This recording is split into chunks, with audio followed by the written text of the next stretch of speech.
బేహద్దు పరమ మహాశాంతి. ప్రాతః సమయంలో అమృతవేళ లేచిన వెంటనే చేయాల్సినటువంటి సంకల్పాలు గురించి అనంతభాయ్ చెప్తున్నారు.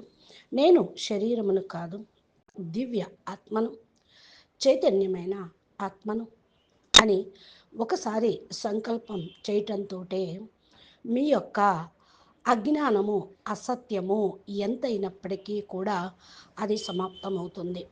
ఎంత అనవసరమైన సంకల్పాలు, కల్పనలు మీ యొక్క బుద్ధిలో ఉన్నా అవన్నీ కూడా డిలీట్ అయిపోతాయి. సత్య చింతన చేసేటువంటి వాళ్లకు ఎలాంటి కల్పనలు ఉండనే ఉండవు. అవి వస్తూ ఉన్నా పోతూనే ఉంటూ ఉంటాయి. ఈ మాటను సదా మీరందరూ కూడా జ్ఞాపకం ఉంచుకోండి. నేను బేహద్ అనంతమైన ఆత్మను, అనంతమైన శక్తులు నా లోపల ఉన్నాయి అని తెలుగు ఛానల్ సబ్స్క్రైబ్